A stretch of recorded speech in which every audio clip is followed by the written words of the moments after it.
All right, so let's look at another example here. So when I have this kind of an exponential, in this case sine, I look at this the same way I looked at the other examples where I had a cosine, but it's a little bit different because of the sine. Typical way that I kind of look at this, again, is to go back and remember that if I have e to the j theta, that's always equal to cosine of theta plus j sine of theta. Okay? So in this case, because I have a sine of 2x, that tells me I should be looking for something involving e to the j 2x equal to cosine of 2x plus j sine of 2x. So given that the imaginary part has a sine function, that tells me here that this guy should be the imaginary part of e to the x, e to the j 2x. Okay? Now, the important thing to remember is the imaginary part doesn't include the j, it's just the coefficient on the j. Okay? So we'll remember that. All right? So going back to my integral, that tells me that my integral is the imaginary part of e to the x of e to the x, write this carefully, e to the x times e to the j 2x dx. Okay?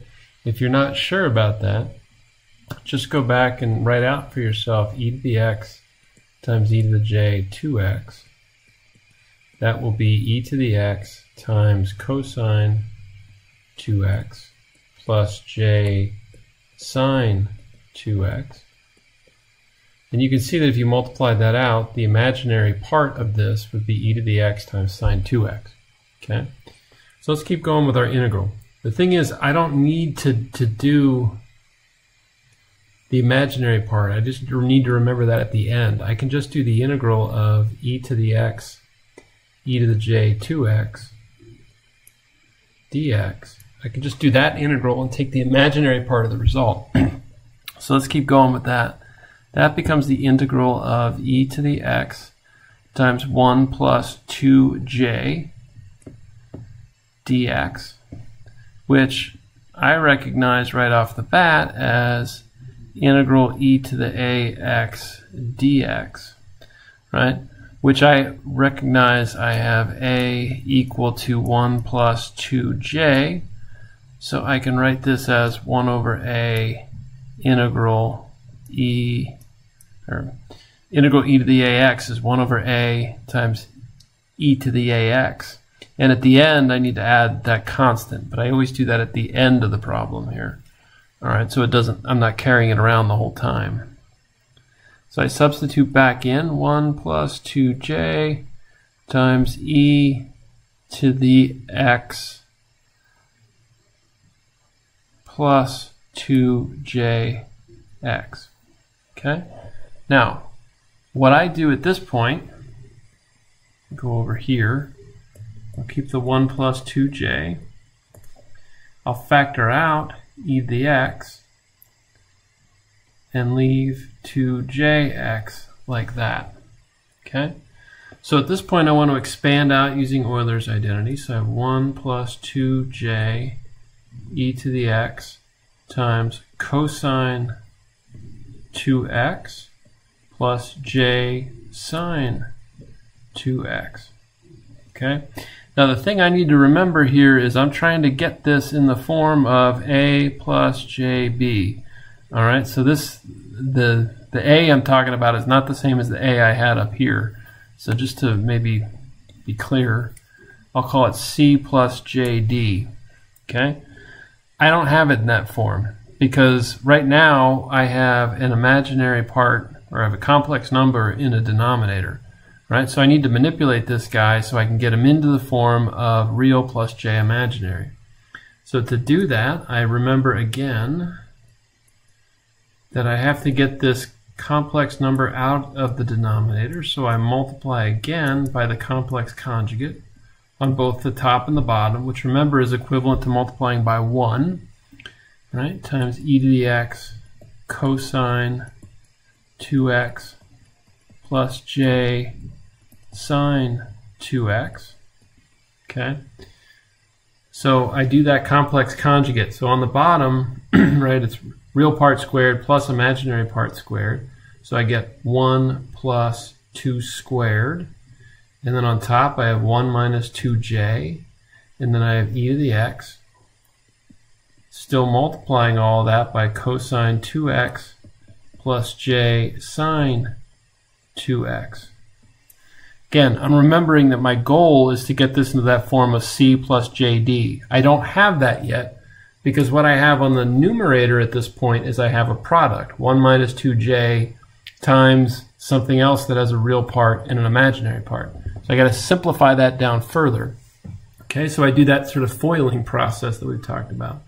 So let's simplify this guy a little bit further. So I'll say e to the x over 5 times 1 minus 2j times cosine 2x plus j sine 2x. All right, so I gotta FOIL that out to simplify it. All right, so e to the x over 5 times. All right, so let's do the math here. So I do 1 times cosine 2x. All right, then I do 1 times j sine 2x. So that gives me plus j sine 2x. Okay. And now I multiply minus 2j times cosine 2x. I get minus 2j cosine 2x. And then I do again minus 2j times j sine 2x, which will give me plus 2 sine 2x. Okay. Now, if I look at that, I can see right off the bat that I have a real part plus an imaginary part now. So let's simplify that guy down and write it in that form.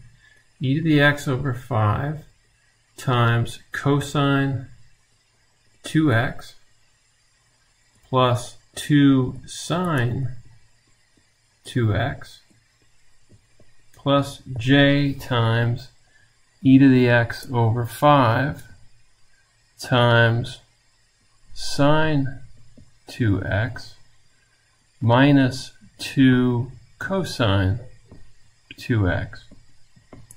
All right, what I see at that point is that this is the real part.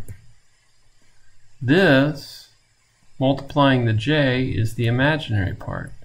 In this case, the integral I was doing, right, this was the integral I was solving. I said that my original integral, which was up here, my original integral was basically the imaginary part of the integral I just did.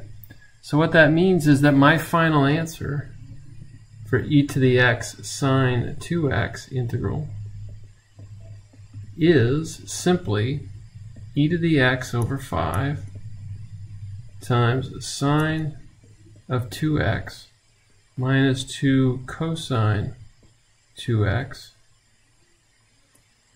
plus whatever the constant is, right? So in other words, the imaginary part is just this part right here. Everything I had coming in, my problem involved real numbers. So my solution better involve real numbers. I better never have an imaginary result in my answer. In other words, there better not be a j times something. When I say I'm taking the imaginary part, it's the coefficient on the j. The j is not included. These problems that we're dealing with real functions, and so the solutions should be real. They better not also be complex. I have complex stuff in the pathway to my answer, but I don't have anything complex in my final answer. All right, and that's important to remember.